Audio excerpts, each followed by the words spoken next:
Y saludamos, como siempre, a nuestros analistas. Tenemos a Luis Rovira. Luis, muy buenos días. ¿Cómo estás? Muy buenos días. Aquí dispuesto a disfrutar y a compartir con todos vosotros. ¿Has hecho un viaje por Europa? ¿Cómo está Europa?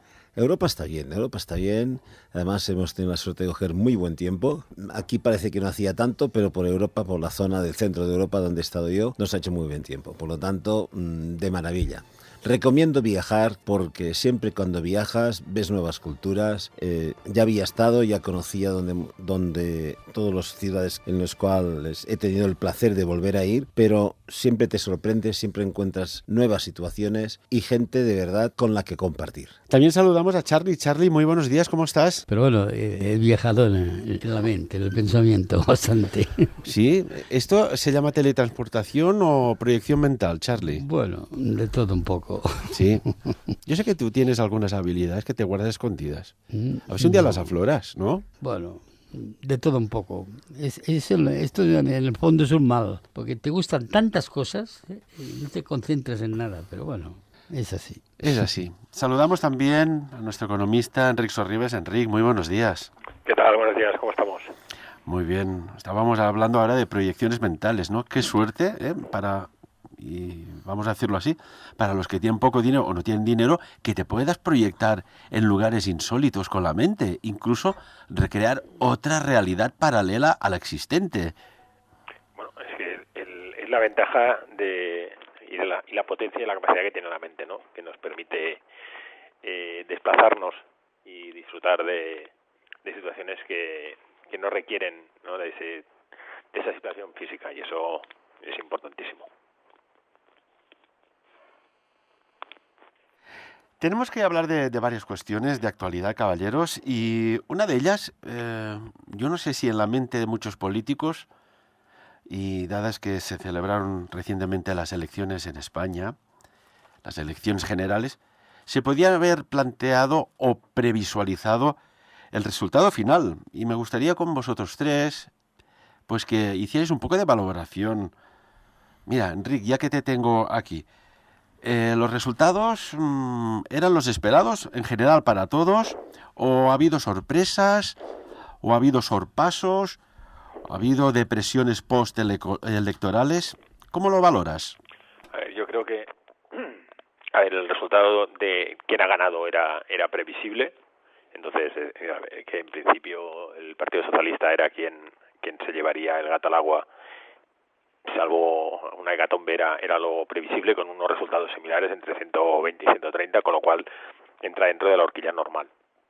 Donde sí que ha habido movimiento ha sido en el lado derecho del hemiciclo, donde la entrada de Vox y el escoramiento de Ciudadanos hacia la derecha pues ha percutido en el PP, y entonces el batacazo ha sido de nivel estratosférico.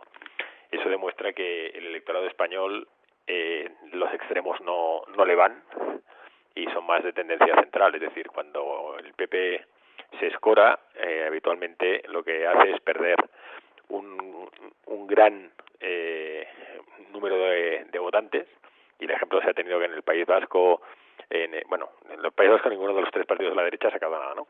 Pero bueno, digamos que el batacazo en Cataluña es brutal, y eso demuestra pues que la población no está por el conflicto, la población está por otra manera de hacer política, ¿no? Entonces, vale, si buscas conflicto y ya tienes un partido como el RE, o aparecido, o renacido, o que ha llegado para quedarse, que es Vox, pero el resto de formaciones lo que quieren es, entre comillas, hacer un poco de diálogo.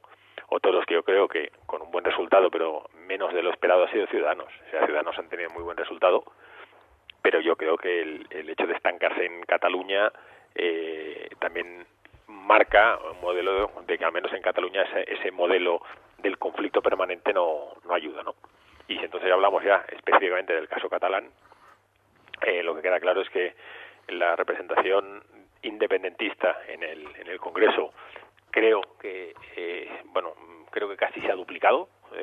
Ahora van a ser 22 ciertos, por decirlo así, porque aparte hay la parte de Podemos en Comú, o en Comú Podem, que también hay una vertiente, como puede ser Jaume Asens, también de ideología más bien independentista, con lo cual demuestra que el movimiento independentista en Cataluña cada vez es mayor.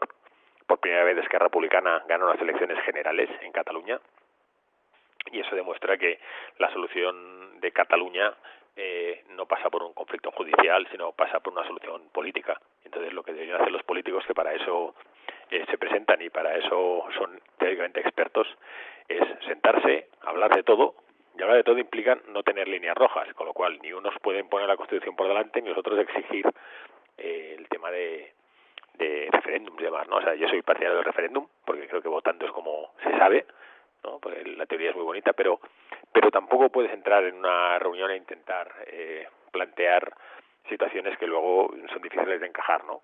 Entonces, bueno, las líneas rojas creo que se tendrían que evitar, creo que se puede hablar de todo, se puede pactar todo, y luego ya veremos las decisiones que se toman, ¿no?, después de ver los resultados electorales. Y dentro de estos resultados electorales, recordemos que en el año 2016 el PSOE quedó con 85 escaños, el PP 137, Ciudadanos 32, Unidas Podemos 71, y ahora en el 2019 pues ha habido unos giros muy sustanciales, ¿no? Por ejemplo, el PSOE ha pasado de 85 a 123, 1, 2, 3. El PP de 137 a 66, una caída estrepitosa. Ciudadanos sube, ¿no?, de 32 a 57. Unidas Podemos de 71, aquí también cae a 42. Y bueno, después hay la aparición de Vox, y después ya nos centraremos en las elecciones que ha habido en los votos en Cataluña, ¿no? ¿Se esperaba el propio Pedro Sánchez este resultado, viendo que hacía poco en las autonómicas pues los resultados no habían sido para nada los deseados? Luis, yo, si me permites, te diría que sobre todo el ciudadano español en general ha marcado las líneas de la política a seguir, que es el diálogo, que es el consenso, y vamos a solucionarlo con los políticos, no a través de juicios. Vamos a hacer política que hace muchos años no se está haciendo. Solo se estaba haciendo partidismo y se estaba haciendo cada uno a la suya, ni más ni menos. Y así no se gobierna un país como no se gobierna una empresa. Sino hay que sentarse, hay que mirar el problema que hay real, el porqué, qué lo ha provocado y buscar soluciones. Y este creo que es el designio que por primera vez en mucho tiempo podemos decir que los españoles han dado un golpe sobre la mesa, han dicho basta, sentaros y dialogar. Si no, fijaros, feudos tradicionales, como era Valencia del PP, han desaparecido. Galicia, que es la cuna, ha desaparecido y es socialista. En el País Vasco, como aquel que dice, ya no cuentan para nada el PP. En Cataluña exactamente igual. Pero es que, excepto pequeñas provincias, pequeñas aportaciones de diputados en sitios como podían ser pequeñas provincias internas de la Castilla antigua, que todavía algo han sacado y han ganado, el resto se ha vuelto de color rojo. Y no digo rojo por rojo, sino por más centrados y un poco más, ¿cómo diría yo?, proactivos, un poco más pensando ya en la parte progresista, no más de lo mismo, progresista. ¿Por qué? Porque España de una vez por todas tiene que empezar a andar. Nos hemos quedado cojos durante muchos años y España ya es tiempo. Y creo que vamos tarde de que empiece a andar de verdad, mirando hacia adelante y progresando y aportando a esa España, a esos trabajadores de una vez soluciones. Porque fijaros que hace 14 años los estudiantes cuando acababan la universidad se quejaban porque eran mileuristas. Ahora fijaros que los mismos quieren ser mileuristas. O sea, que de 14 años hemos ido para atrás, muy para atrás. Las políticas que se han hecho desde el PP a nivel de contratos de trabajo han hecho unos contratos basura total y absolutamente. Entonces, a ver si de una vez por todas los sindicatos y esperemos que el gobierno saliente sea progresista y solucione. Porque el futuro de España está no en que se hagan dinero las multinacionales, sino en generar riqueza, insisto, generar riqueza a todas las pymes, a todas las pequeñas grandes empresas y obviamente en el trabajador. La historia está en generar, con unas políticas progresistas, riqueza de una vez por todas. Charlie, ¿seguiste las elecciones? ¿Él? Pero el que estaba pensando sobre el tema, no, cuidado, sobre el tema.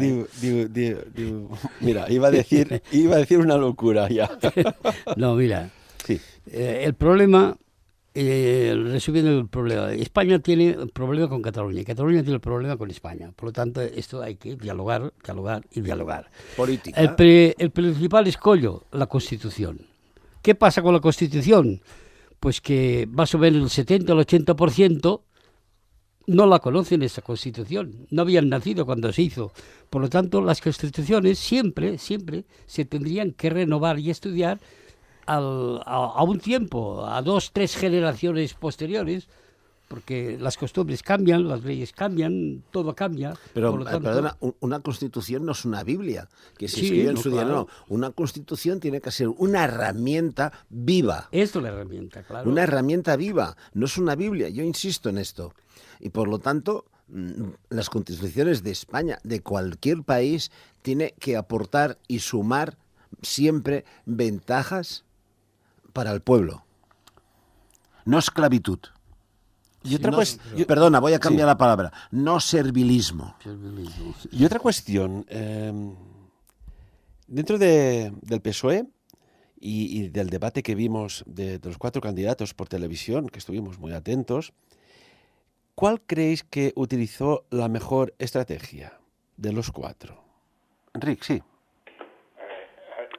Mi opinión es el primer debate, el de Televisión Española, creo que Rivera lo llevaba muy bien preparado y supo manejarse bien, pero en el conjunto de los 2 debates, para mí quien ganó fue Podemos. En cuanto a traslación y transmisión de un mensaje, es decir, moderación, intentar dialogar, intentar reducir la crispación, intentar no insultar y no ofender. Entonces, para mí, lo que fue sorprendente es que el partido más a la izquierda fuera el partido más moderado de todos los que había en el ring, ¿no? Por decirlo así, lo cual me hace plantear otra vez que el nivel político de España es bastante lamentable. Y si nos movemos ya dentro del ámbito catalán, el debate a 6, pues también es para que al menos 2 personas se lo hagan mirar, y también los resultados en Cataluña así les han ido, que es el ir a buscar siempre el conflicto, ¿no? Yo creo que la población ha hablado muy claramente, la gente empieza a estar harta de muchas cosas y una de las que está harta básicamente es el conflicto. También se ha de decir que hasta el 26 de mayo no se van a mover fichas, porque evidentemente nadie quiere enseñar las cartas, sabiendo que el 26 de mayo hay otra cita electoral importante. Entonces, eso también va a condicionar posiblemente los pactos y luego veremos cada uno dónde se posiciona, ¿no? Pero bueno, de momento Casado parece que se ha centrado más, Ciudadanos se ha ido un poquito más a la derecha y entonces el PSOE de momento intentará, si puede, mantener el discurso de gobernar en solitario. Yo estoy contigo, con Enrique, con Podemos, que es el partido más progresista. No me gusta hablar de izquierdas, de derechas y de centro, ¿no? Sino más bien progresista, conservadores, ultraconservadores, porque yo creo que eso de izquierdas y derechas ya ha pasado la historia, ¿no? Pero el partido más progresista ha visto y se han dado cuenta, y creo que han sido muy inteligentes en el aspecto de decir, vamos a tener un discurso moderno pero moderado. No vamos a criticar, vamos a decir las cosas claras, pero con un lenguaje claro pero moderado, no siendo extremista. Porque claro, como las derechas han sido tan derechas, ¿vale? Han sido ultraderechas, han sido ultraconservadores, entonces ya le han hecho el juego. O sea, Pero permíteme, sí. Mirando los resultados, ¿no? Tampoco le ha funcionado mucho. Bueno, porque hay una cosa. Lo que es la candidatura progresista tiene los votos que tiene. Entonces, fíjate que al final van jugando entre Podemos, van jugando entre el Partido Socialista y a veces van para arriba y para abajo. Con la introducción en su momento de Ciudadanos, también le robó a unos y a otros. Ciudadanos, al final, lo que se ha llevado son votos del socialismo y se llevó votos del Partido Popular. Es así. Pero entonces Podemos hizo un boom en su momento, pero ahora está buscando su posición natural. ¿Por qué? Porque al final no deja de ser y está al lado es el acompañante del socialismo. Sí, Charlie. No, estoy también totalmente de acuerdo con vosotros, que el más sensato fue Podemos, por descontado. Lo que nosotros catalanes decimos abseny. Abseny, sí. Porque no siempre un ataque es la mejor defensa, ni mucho menos, al contrario. Yo aquí ahora estoy recordando, hace ya muchos años, cuando Suárez se entrevistó con Tarradellas. ¿Os acordáis que estuvieron discutiendo y al final salió Tarradellas a hacer lo de la prensa, presentándose a la prensa, y le preguntaron que cómo había estado la entrevista? Y dijo, bien, o sea, no dijo que realmente no se pusieron de acuerdo en nada, pero esto es lo que ocasionó que Suárez dialogara con Tarradellas y llegasen a una conclusión. Pero mira que eso fue muy importante, porque aunque no estaban de acuerdo, se sentaron a hablar. Exactamente. Aunque no estuvieron de acuerdo, se pudo reeditar la autonomía en Cataluña. Sin fanatismos y con más humildad.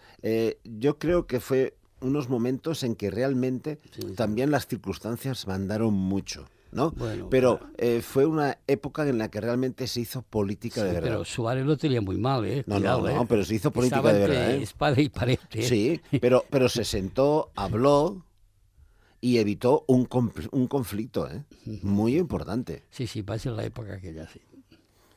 Bueno, de hecho, durante el gobierno de Suárez, tanto Felipe González como Alfonso Guerra lo diezmaron por todas partes. El hombre lo reconoció, que fue una posición extremadamente dura de soportar. Normal, porque claro, tanto el Guerra como el Felipe, tenían que guerrear, y esa era su palabra, y quiero ser suave. Entonces, cuando tenemos a un presidente de gobierno que había sido franquista, que nos viene de las derechas y que, como aquel que dice, había sido impuesto por el franquismo, obviamente los otros iban a guerrear con él. Pero eso estaba clarísimo. Pero lo que hay que alegar, y digamos que fue bueno o fue malo Suárez en su momento, pero yo creo que fue y se convirtió por necesidades y por visión, ojo lo que voy a decir ahora, en un estadista como ahora no hay. Y hablo estadista, no hablo de políticos. Lo que no entiendo yo es cómo el hijo no aprendió de su padre. Bueno, porque vivió muy bien, porque se lo dieron todo hecho, como pasa con muchos hijos. Y entonces los cambios generacionales no siempre van para bien. Sí, Enrique. No, bueno, yo creo que... Éramos jovencitos en aquella época, ¿no? Prácticamente todos. Pero lo que hablábamos antes, había políticos de un cierto nivel. Es decir, que una persona, tal como decía Luis, proveniente del lado derecho, ¿no? En este caso falangista y demás, tuviera esa capacidad de sentarse con un independentista republicano y llegar y alcanzar acuerdos, demuestra el nivel de hombres de Estado que había en esa época, ¿no? El hecho de ser capaces de incorporar al Partido Comunista después de estar, como había estado, vetado y normalizar esa situación proveniendo, tal como veníamos, de una dictadura que continuó pensando que todavía no hemos hecho limpieza del todo, pues demuestra que esa capacidad que había de hacer política hoy en día es inviable. Y en cuanto a lo que comentamos del resultado de Podemos, tengamos en cuenta otra situación. En España el voto útil funciona.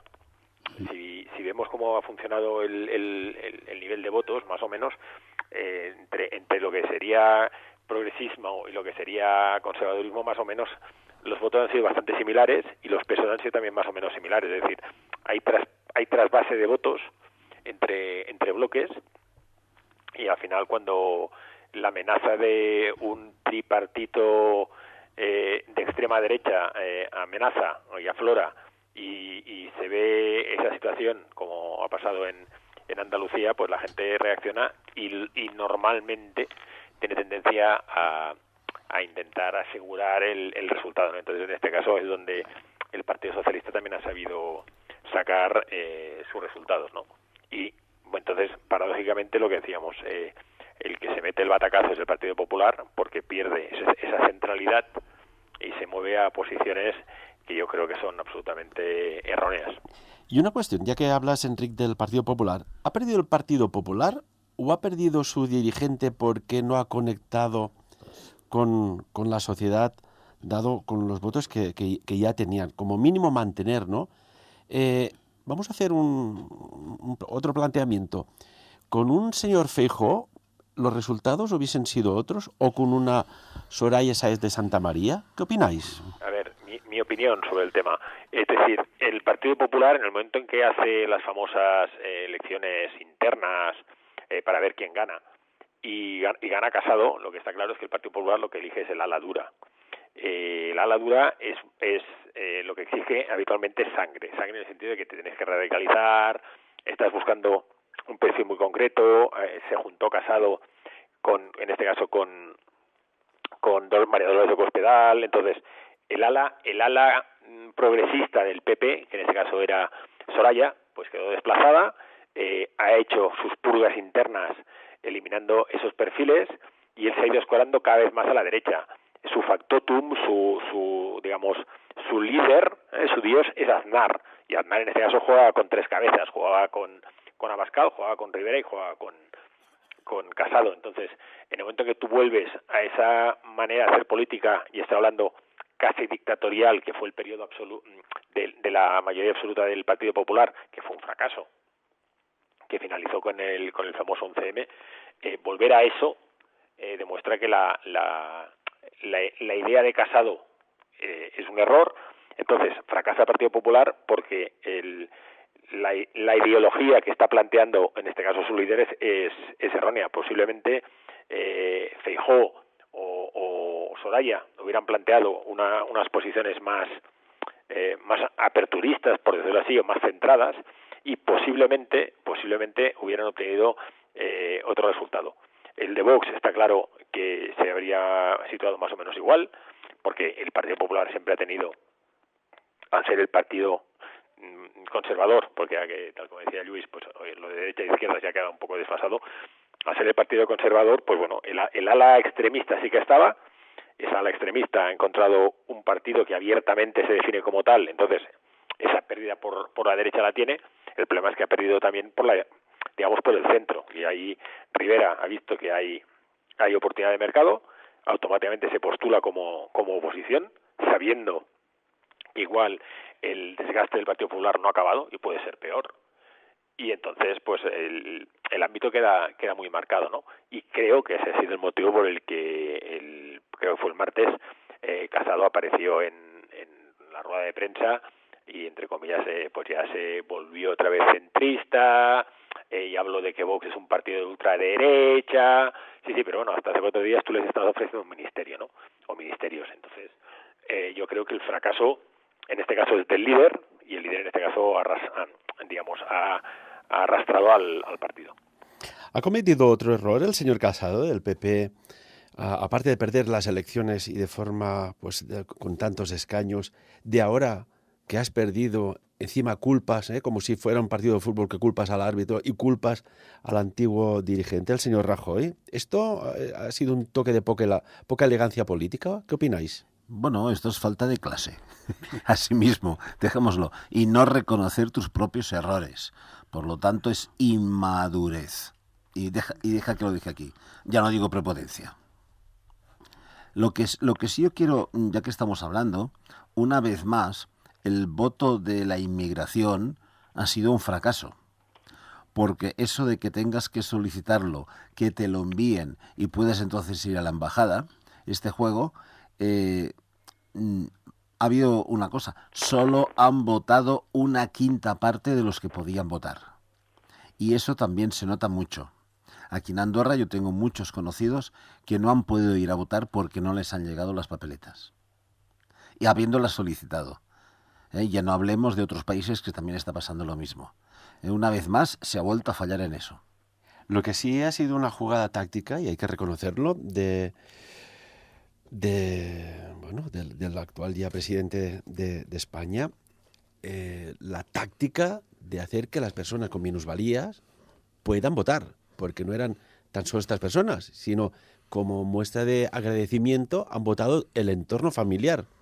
Aquí ha sido una jugada maestra. ¿Qué opináis? Hombre, yo más que una jugada creo que ya tocaba de una vez por todas y un reconocimiento. Que lo haya hecho, pero de entrada ya lo llevaba en su programa en su momento. Jugada, pues también, sí. Es más, también está trabajando muchísimo con el mundo de los jubilados. Está unos mensajes de aumento como mínimo al salario mínimo interprofesional. Por lo tanto, todo esto, cuando hablamos de progresistas, y ya que es un partido socialista, esa basante social es algo que por desgracia en España se la estaban cargando. La sociedad del bienestar que se había conseguido, que habían conseguido nuestros padres con sacrificio, y pensemos una cosa, todos nuestros padres en su vida estuvieron luchando, trabajando, para que tuviéramos lo que ellos no tuvieron, que ellos venían de una guerra, y nos lo han dado todos, y en 10 años se lo habían cargado, y los que nos quedan todavía, ¿eh? Por lo tanto, vamos a ver si de una vez por todas, y yo tengo la esperanza que sea así, sin más no mi buena fe, más que esperanza, mi buena fe, de que de una vez por todas se hagan ya políticas sociales y podamos recuperar, haciendo como políticas sociales sí, basadas en qué, que generando riqueza y dando facilidades a las empresas, se haga dinero, se pueda, con creatividad, con iniciativas, y que hagan política, pero política basándose en la economía, pero en la economía expansiva, en la que todo el mundo pueda ganar. Entonces yo creo que se podrá practicar. Y me remito a la pregunta inicial, si el señor Sánchez ha acertado, sí, y ahora tiene que continuar. Ahora es el momento de continuar, no de quedarse a medias. Yo, solo por hacer un comentario respecto al tema del voto rogado, famoso, exterior. El voto rogado exterior se mantiene así porque interesa a los dos partidos principales. Claro. Porque evidentemente son votos que posiblemente no irían a sus arcas electorales. Entonces, pues lo mejor es intentarlos perjudicar al máximo. Porque lo que no tiene ningún sentido es que por vivir en España puedas votar directamente y por vivir en el extranjero tengas que pedir el poder votar, con la excusa de, no, es que si no se gasta mucho papel. A ver, seamos serios. Hoy en día es que no hace falta a mí ni que me envíen las papeletas. Me dan acceso para poderlas imprimir, las imprimo yo, las pongo en un sobre y las envío. Con lo cual, te puedes ahorrar todo el papel del mundo mundial. Simplemente ves a la embajada, enseña el pasaporte y vota en la embajada, sí, identificándote. Pero si ese día no puedes ir y lo quieres hacer por correo, es mucho más fácil. Claro. Coger, es decir, poderte imprimir tú la papeleta y ya está, porque en estas elecciones se ha podido solicitar el voto por internet, porque hasta hace las anteriores sí lo tenías que hacer por fax. O sea, es que todavía estábamos en el siglo, en el siglo XX, pero retrasaditos. Con lo cual, lo que demuestra es los partidos se mueven todos por intereses, y entonces cuando ellos ven que no tienen o no pueden tener el resultado que a ellos les interesa, pues bueno, ponen todas las trabas posibles, y donde ven que tienen opciones, pues entonces reaccionan al revés, ¿no? Porque ahora todo el mundo habla de la famosa ley de D'Hondt y la proporcionalidad, pero el que gana nunca cambia la ley. Con lo cual, eso significa que tan mal no les va cuando ganan, ¿no? Luego sí, cuando pierden la culpa es de la ley, pero cuando ganan no. Entonces, ese funcionamiento de trilero, pues está muy de moda en el sector político, pero bueno, yo creo que la población, como diría que tontos no somos, ¿no? O al menos no deberíamos serlo. Y otra cuestión, caballeros. Resulta que hemos visto como en Francia, pues, y estábamos pendientes, ¿no? Desde los medios, si habría algún hackeo, alguna injerencia, podríamos decir telemática, informática, de manipulación de votos a la hora cuando ya se cuantifican en todos estos algoritmos informáticos, cuando contabilizan los votos para que salgan los escaños, ¿no? En Francia hubo actividad, lo dejamos así, En Estados Unidos parece ser que ha quedado en nada, pero aquí no se ha hablado. Por tanto, creo presuponer que las medidas de control de cortafuegos anti-hackeo, anti-injerencia desde países X o no, para manipular el voto, no ha habido. Esto era una cuestión que estaba también en la mente del colectivo. De momento no ha salido el tema por ningún sitio. Es de esperar que sí, que hayan, como dices tú, hayan hecho unos buenos cortafuegos, los informáticos hayan trabajado y hayan hecho un buen trabajo, porque la verdad es que no se ha oído ninguna denuncia por ningún partido grande, pequeño, minoritario, en absoluto. ¿Sí, Enrique? No, yo creo que el riesgo de las nuevas tecnologías está en la posible manipulación que hay, ¿no? Pero hombre, yo creo que se debería ser capaz de tener una web segura o algún tipo de cortafuegos o algún tipo de medida de control en el que esas situaciones se pudieran evitar, ¿no? Porque si ya no somos capaces de llegar a ese nivel, entonces ya tendríamos otro tipo de problema, ¿no? Entonces yo creo que es fundamental facilitar los votos. Creo que lo ideal sería poderlo hacer quien quisiera online y con la seguridad y la tranquilidad de que tu voto no va a ser manipulado y no va a pasar nada, porque bueno, desde que también se ha visto intentos de pucherazo en todas partes, o el intentar cambiar votos o el intentar comprar votos, como ha pasado en estas últimas elecciones, pues bueno, entramos también en el mismo juego, ¿no? De que no sabe realmente lo perversos que pueden ser o manipuladores que pueden ser, y entonces entramos en el paradigma de quién controla al controlador, ¿no? Porque al final siempre hay alguien que tiene la opción de poder meter mano y manipular. Desde los poderes fácticos, Charlie, Luis, Enrique, ¿creéis que se mueven de aquel poder en la sombra que digo yo para que gane uno u otro partido? Hombre, siempre se influye. Pero a mí lo que me hace mucha gracia sobre el tema este, por ejemplo, que en España se está empleando sobre el concepto de rebelión, yo me pregunto, con lo que ha sucedido en Francia, ¿a qué se le llamaría esto? Entonces, que en Francia había saqueos, coches calcinados, bueno, un desastre, víctimas muy graves.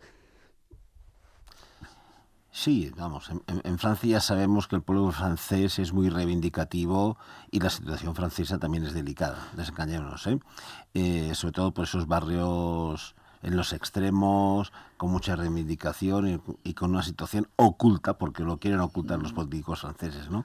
Pero volviendo un poquito a la política española, y si hay tejes y manejes, y como decía, esos poderes fácticos, a mí me ha hecho muchísima gracia estos días después de las elecciones, comentarios de altos directores de banca, hablo de la Caixa, hablo del Santander, por ejemplo, hablo de directivos como Repsol, que sus comentarios, ¿vale?, que dicen que serán de apoyo, ojo lo que digo, serán de apoyo al gobierno saliente, porque claro, todavía tiene que salir, ¿no?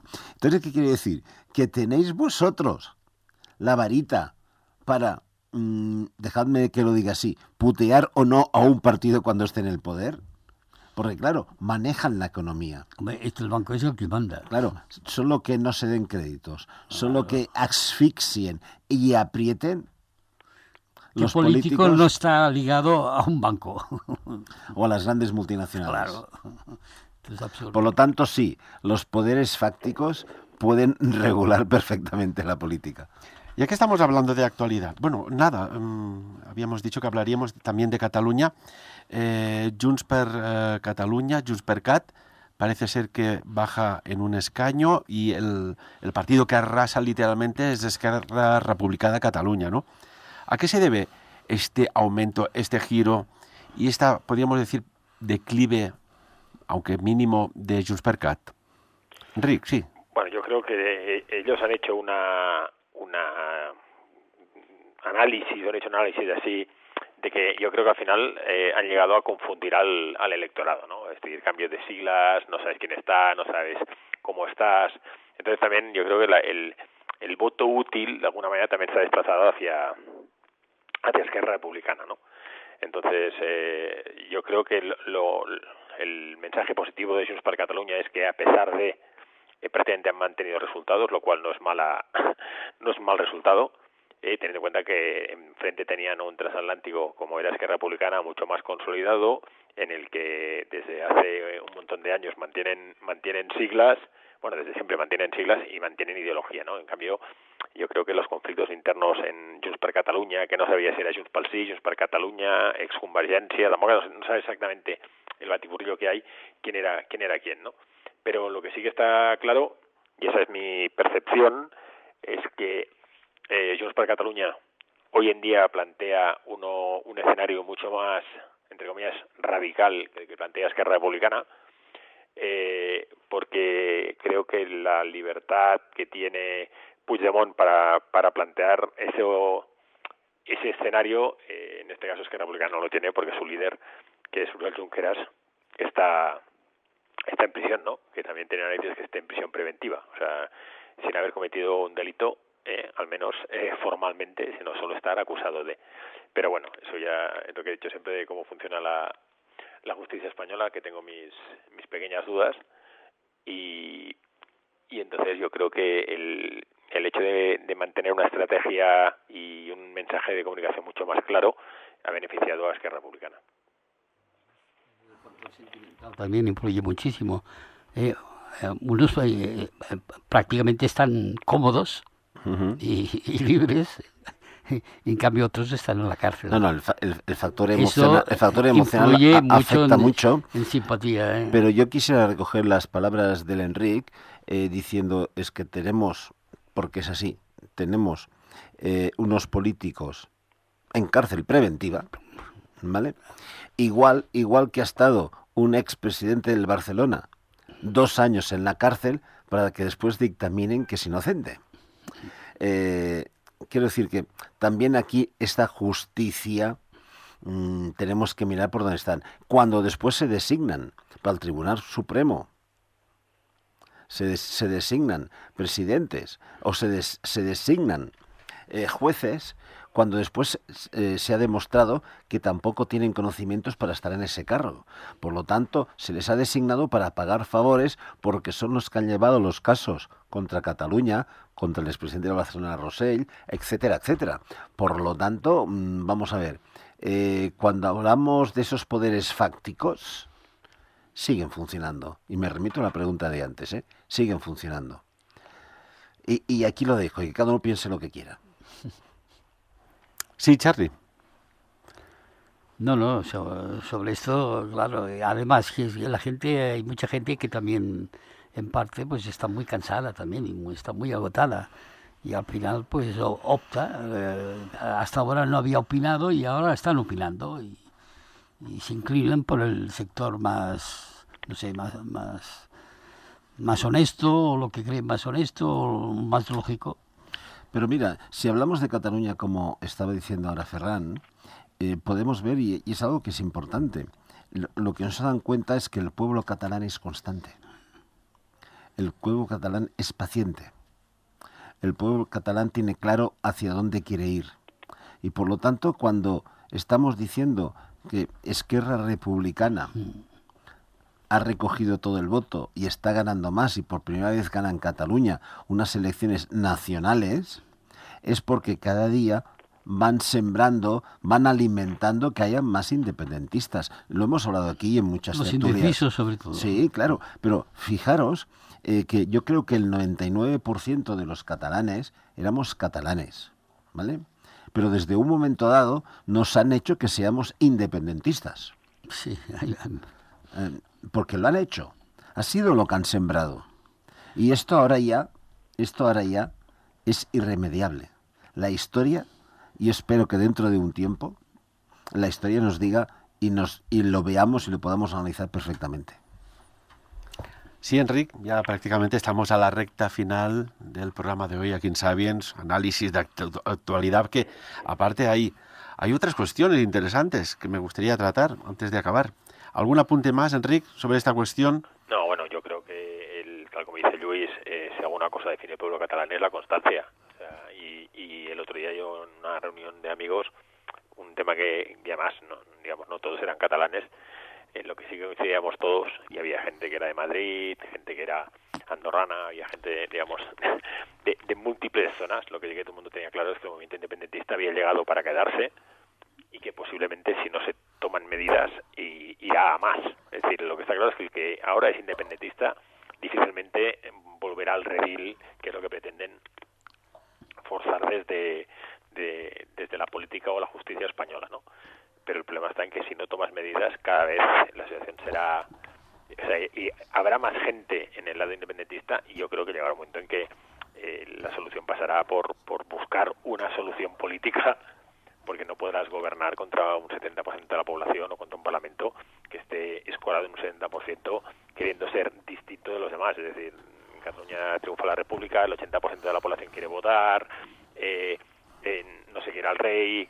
O sea, es una situación que es absolutamente distinta de la que hay en España, y solo se puede asemejar a la que hay en el País Vasco. Hoy en día yo creo que hay más movimiento independentista en Cataluña que en el País Vasco, y eso demuestra que, y lo dijo Pablo Casado, y creo que lo dijo muy bien, el que no quiera ver los resultados que han salido y analizarlos correctamente tiene un problema, ¿no? Entonces, intentar gobernar España de espaldas a Cataluña y de espaldas al País Vasco es garantizarse el fracaso absoluto.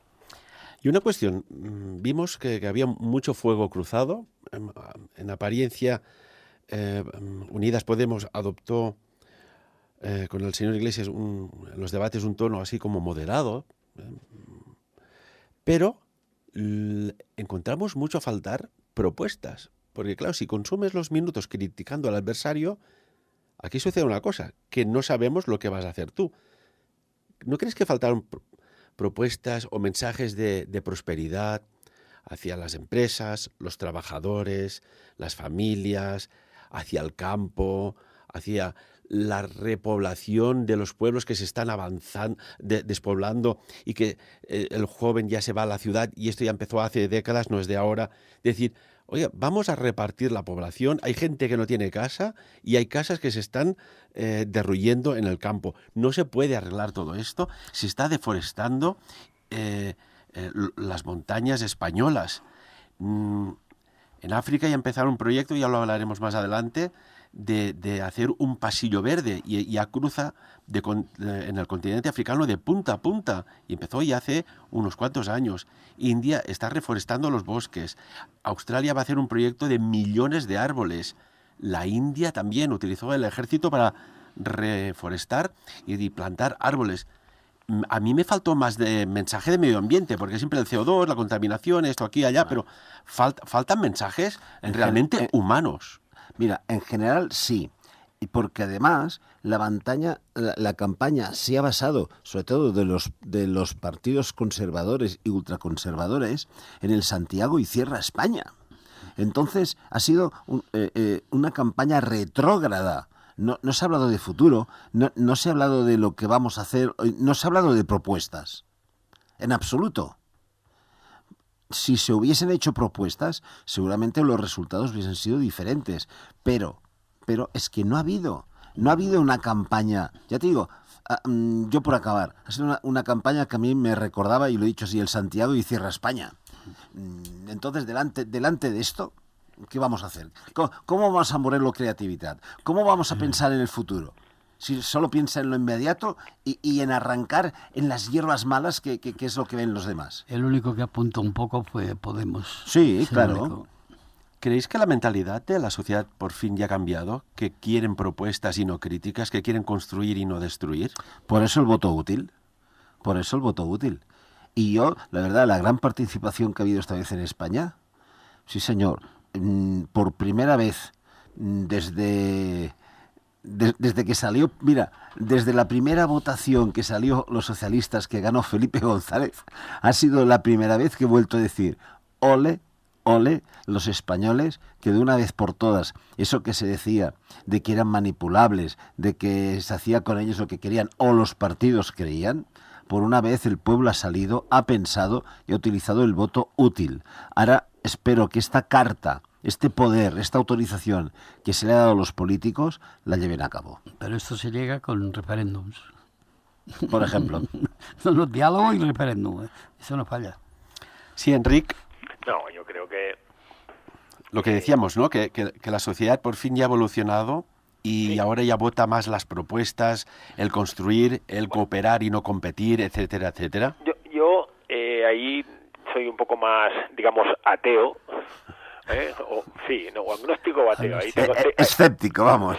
sí, porque yo creo que al final difícilmente la gente cambia su tendencia de voto, y entonces a mí las propuestas que me puedan vender, porque al final son ventas, no me las creo, porque no me las he creído nunca porque no las han cumplido nunca. Es decir, si son incapaces de cumplir lo que tienen en un contrato firmado, tenemos resoluciones del Tribunal Constitucional, los presupuestos del Estado, y eso da igual el color que quieras ponerle, es que me da igual.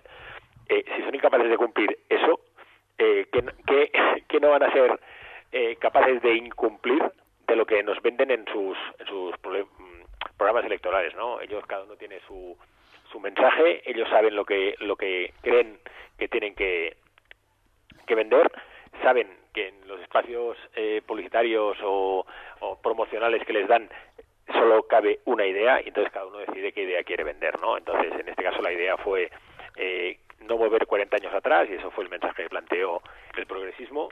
Y en cambio, pues la parte conservadora, el mensaje era que no rompan España y vamos a echar al Felón, al no sé qué, o sea, que era en este caso Pedro Sánchez. O sea, todo el mundo fue a buscar una idea, y esa es la idea en la que se estuvo percutiendo todo el rato, sin tener en cuenta que igual a la gente el hecho de saber alguna cosa les hubiera hecho ilusión, pero bueno, yo creo que realmente no hay nadie que se crea el mensaje que intentan trasladar. Y a nivel de medio ambiente faltaron propuestas, porque aparte es real y está documentado. En la Antártida hay una plataforma descomunal de hielo, conocido como ROSS, R-O-S-S, que se está derritiendo 10 veces más rápido de lo normal. Nos enfrentamos a un verdadero problema que ya no tenemos que pensar en el futuro, que esto está sucediendo. ¿Aquí creéis que faltaron también propuestas en este ámbito? Ignorancia total. Mira, ignorancia total. Me quedo con lo que acaba de decir Charlie. Si no han hecho propuestas para el día a día del ciudadano español, vamos, ignorancia del tema. Eso parece un Está chiste, clarísimo. casi. No, parece un chiste, pero es así. ¿Sí, Enric?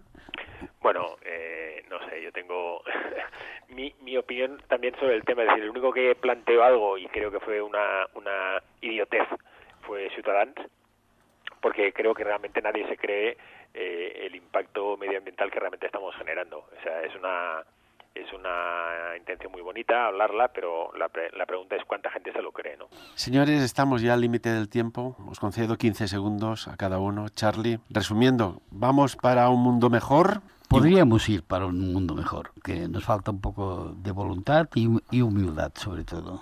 Luis, Yo te diría que como mínimo conservemos la ilusión para ir a un mundo mejor. Enric, Sí, al menos por ganas y voluntad que no quede. a los tres, Charlie, Luis, Enric, muchísimas gracias, y a todos los amigos y amigas que nos siguen también muchísimas gracias. No paran de entrar mensajes por aquí y por allá. Un día abriremos línea y que haya otro analista, ¿eh? Estaría bien, ¿no? Saber Un voluntario, Pues sí, oyente, ¿no? Estos valientes. El contraste de pareceres con los oyentes siempre es bueno. Muchísimas gracias, caballeros. A vosotros. Buen día. Y como siempre, de lo aquí tratado, que cada uno saque sus propias conclusiones. Buenos días. Sapiens. Dirigit i presentat per Ferran Prat.